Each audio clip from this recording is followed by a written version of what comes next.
अभी है ना नेक्स्ट सम करने से पहले है ना कुछ बातें जो आपको पता होनी चाहिए। क्या पता होना चाहिए? जैसे आपको लायन पता है, बिल्कुल बिल्कुल लायन पता रहेगा ना, वो ऐसा दिखता है ना। और आपको ये पता होगा कि लायन के 4 पैर होते हैं, लायन के 4 लेग्स होते हैं। ये पता है ना कि एक लायन के पास 4 लेग होते हैं।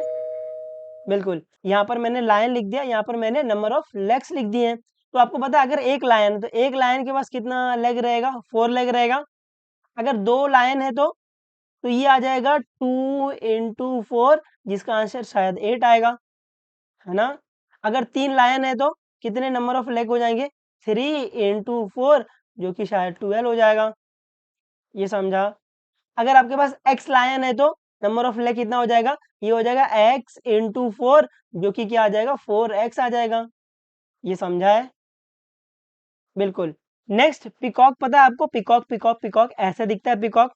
और एक पिकॉक के पास कितने लेग होते हैं? एक पिकॉक के पास 2 लेग होते हैं, ये भी आपको पता है। तो यहाँ पर मैंने पिकॉक लिख दिया, यहाँ पर मैंने नंबर ऑफ लेग्स लिख दिए। तो अपने को पता है एक पिकॉक के पास 2 लेग्स होता है। तो अगर मैं पूछूं आपको कि 2 पिकॉक के पास कितना लेग होएगा, तो आप क्या बोलोगे? 4 होएगा। ये कैसे आ रहा है? ये आ रहा है 2 into 2, which is equal to 4। अगर मैं पूछूं 3 पिकॉक के पास कितना लेग होता है, तो ये क्या आएगा? 3 into 2, which is equal to 6। उसी तरीके से अगर मैं आपसे पूछ लूं कि वाई पिकॉक के पास कितना लेग होगा, तो क्या आएगा? ये y into 2, which is equal to 2y, है ना। उम्मीद आपको ये भी समझा है। ठीक है, उम्मीद आपको ये समझा है। तो यहाँ पर आपको ये इस तरीके समझना है, ये आपने समझ लिया है। आपको इस तरह समझना है कि अगर एक लायन है, एक लायन के पास 4 लेग होता है, तो 2 लायन के पास कितना लेग? ऐसे समझना है इसको। अगर एक लायन के पास 4 लेग है, तो 2 लायन के पास कितना लेग? कितना आएगा ये आएगा 4 into 2, which is equal to 8, या फिर 2 into 4, which is equal to 8, है ना। ऐसे समझना है आपको। और अगर एक पिकॉक के पास कितना लेग है? एक पिकॉक के पास 2 लेग है, तो 6 पिकॉक के पास कितना लेग? कितना लेग होएगा? ये आ जाएगा 6 into 2, which is equal to 12, है ना। इसको भी ऐसे समझना, है ना। अगर एक पिकॉक के पास इतना लेग है, तो 10 पिकॉक के पास कितना? ऐसे। उम्मीद आपको ये समझा है। फोर्थ वाला, total number of lion and peacock in a certain zoo is 50। मतलब टोटल नंबर मतलब लायन प्लस पिकॉक, किसी जू में लायन प्लस पिकॉक का जो टोटल है वो कितना है? वो आपका 50 है। ठीक है, फिर आगे, total number of their leg is 140। Total number of leg मतलब लायन का लेग प्लस पिकॉक का लेग। तो अगर मैं लायन का लेग प्लस पिकॉक का लेग कर रहा हूँ, तो वो किसके इक्वल आ रहा है? वो 140 के इक्वल आ रहा है। ये समझा। Then find the number of lion and peacock in the zoo. तो आपको क्या फाइंड करना है? आपको फाइंड करना है कि नंबर ऑफ लायन कितना है और नंबर ऑफ पिकॉक कितना है। तो वर्ड प्रॉब्लम में जो कुछ भी अपने को फाइंड करना रहता है, अपन उसको कुछ ना कुछ मान लेते हैं। तो फाइंड क्या करना है? Number of lion and peacock. तो सोल्यूशन में अपन नंबर ऑफ लायन को x मान लेंगे और नंबर ऑफ पिकॉक को अपन y मान लेंगे, ऐसे। ठीक है, तो सोल्यूशन में let the number of lion is equal to x, the number of peacock is equal to y। ठीक है, अभी according to first condition, according to second condition, और आपका इक्वेशन आ जाएगा। तो अभी अकॉर्डिंग टू फर्स्ट कंडीशन, तो अकॉर्डिंग टू फर्स्ट कंडीशन क्या है? Total number of lion and the peacock is 50।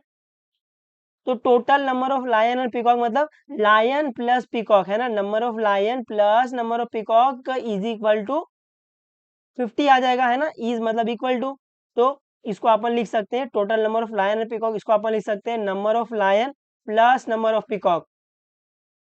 तो number of lion plus number of peacock ये किसके इक्वल आएगा? ये 50 के इक्वल आ जाएगा। और अपन ने नंबर ऑफ लायन को क्या बोला है? अपन ने नंबर ऑफ लायन को x बोला है। अपन ने नंबर ऑफ पिकॉक को क्या बोला है? अपन ने नंबर ऑफ पिकॉक को y बोला है। तो ये क्या आ जाएगा? x plus y is equal to 50। तो ये आपका इक्वेशन 1 है। उम्मीद आपको ये समझा है। अभी अकॉर्डिंग टू सेकंड कंडीशन, तो सेकंड कंडीशन के अकॉर्डिंग क्या है? सेकंड कंडीशन क्या दिया है? Total number of their leg is 140। तो total number of their leg मतलब लायन का लेग प्लस पिकॉक का लेग। तो अगर मैं लायन का लेग प्लस पिकॉक का लेग कर रहा हूँ, तो किसके इक्वल आ रहा है? वो 140 के इक्वल आ रहा है। तो मैं इसको ऐसे लिख सकता हूँ कि lion's leg plus peacock leg is equal to 140, है ना। तो जो सेकंड कंडीशन है वो क्या है? लायन का लेग प्लस पिकॉक का लेग इज इक्वल टू 140। उम्मीद है आपको इतना समझा है। अभी मेरे को बताओ कि एक लायन के पास कितना लेग है, एक लायन के पास 4 लेग है और अपने पास कितने लायन है, अपने पास एक्स लायन है, तो एक्स लायन के पास कितना लेग हो जाएगा, तो ये क्या आ जाएगा, ये 4x आ जाएगा। उसी तरीके से एक पीकॉक के पास कितना लेग है, एक पीकॉक के पास 2 लेग है, अपने पास कितना पीकॉक है, अपने पास वाई पीकॉक है, तो वाई पीकॉक के पास कितना लेग हो जाएगा, तो ये आ जाएगा 2 into y which is equal to 2y। तो लायंस लेग क्या आ जाएगा, लायंस लेग 4x आ जाएगा प्लस पीकॉक का लेग क्या आ जाएगा 2y आ जाएगा और ये इक्वल टू है 140 के। तो ये रहा आपका सेकंड इक्वेशन। उम्मीद है आपको ये समझा है, आ रहा है कुछ कुछ समझ में, ये आना चाहिए, है ना। अभी फ्रॉम 1 एंड 2, तो मैं फ्रॉम 1 एंड 2 से क्या बोल सकता हूँ, फ्रॉम 1 से मैं बोल सकता हूँ x plus y is equal to 50। From second से मैं क्या बोल सकता हूँ 4x plus 2y is equal to 140। तो अगर आप ध्यान से देखो आपको दिख रहा है एक वेरिएबल, दो वेरिएबल, कांस्टेंट इधर उधर चलेगा, तो ये क्या linear equation in two variable. ये भी एक वेरिएबल, दो वेरिएबल, कांस्टेंट इधर उधर चलेगा, तो ये भी क्या है, linear equation in two variable. तो आपको दिख रहा है दो linear equation in two variable साथ में लिखा है। तो अपन इसको सॉल्व कर सकते हैं बाय एलिमिनेशन मेथड, है ना। तो एलिमिनेशन मेथड क्या है, make coefficient same same, sign अलग अलग ऐड कर, sign same same, subtract, make coefficient same same. तो एलिमिनेशन मेथड में अपन क्या करते हैं, पहले स्टेप में अपन कोएफिशिएंट सेम करते हैं, दूसरे स्टेप में अपन साइन चेक करते हैं, अगर साइन अलग अलग रहती है तो ऐड कर लेते हैं, अगर साइन सेम सेम है तो सबट्रैक्ट कर देते हैं। तो इस वाले ये पहले इक्वेशन को अपन 1 मान लेंगे, तो ये है x plus y is equal to 50, इस इक्वेशन को अपन 1 मान लेंगे। अभी सेकंड इक्वेशन को लिखेंगे, सेकंड इक्वेशन में x का टर्म x के नीचे, y का टर्म y के नीचे, इक्वल टू के नीचे इक्वल टू और कांस्टेंट के नीचे कांस्टेंट आएगा, तो ये आ जाएगा 4x plus 2y is equal to 140 और ये आपका इक्वेशन नंबर 2 है। अभी पहले स्टेप में क्या करते हैं, मेक कोएफिशिएंट सेम सेम, तो देख लो कि कोएफिशिएंट सेम है कि नहीं है।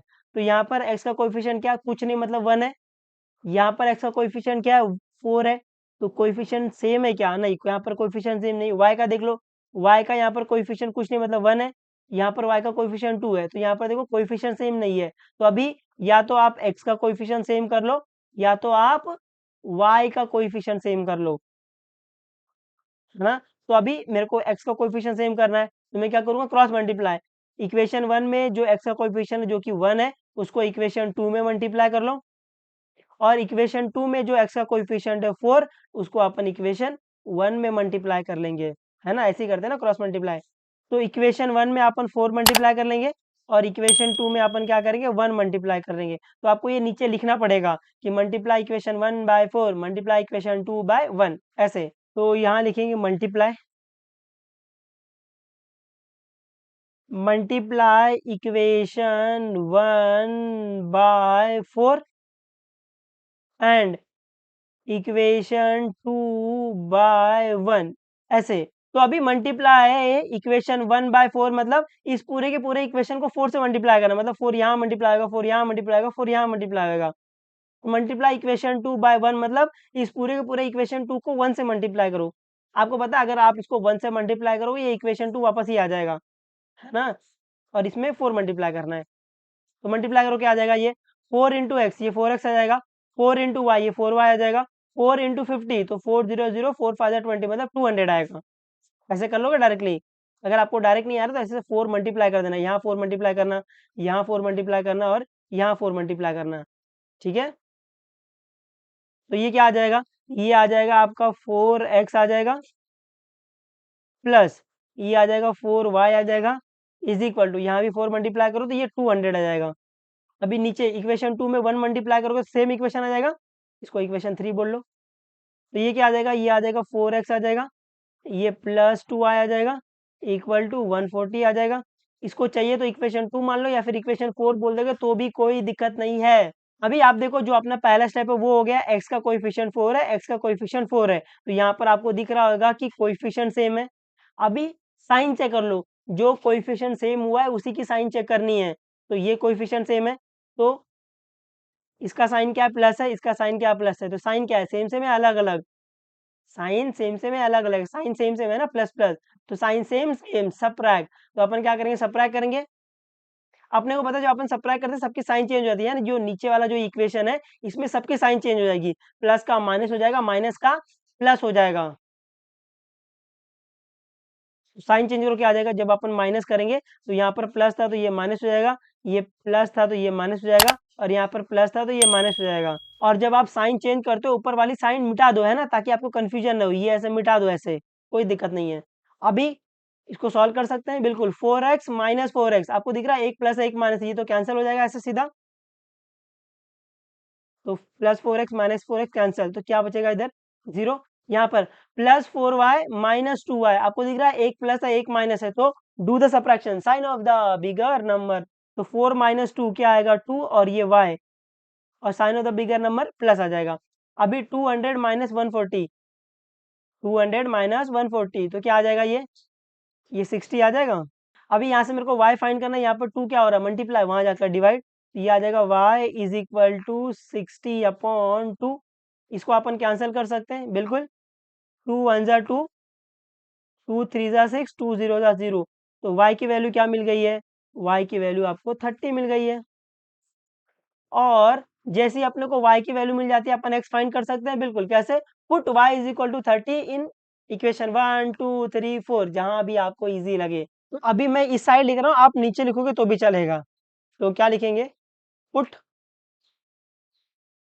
Put y is equal to 30, put y is equal to 30 in equation 1, है ना, इक्वेशन 1 थोड़ा इजी दिख रहा है, इक्वेशन 1, तो पहले है ना चुपचाप इक्वेशन 1 लिख लो, है ना, चौधरी नहीं बनना कि आप डायरेक्टली इसमें वैल्यू डाल रहे हो, तो इक्वेशन 1 क्या है, x plus y is equal to 50 है, तो अभी put y is equal to 30 in equation 1, मतलब इक्वेशन 1 में जहां जहां y वहां वहां 30, तो इक्वेशन 1 में जहां जहां y दिख रहा है वहां वहां 30 डाल दो, बाकी सबको वैसे ही छापना है, तो ये क्या आ जाएगा, ये आ जाएगा x प्लस वाई की वैल्यू क्या है 30 है, इज इक्वल टू 50।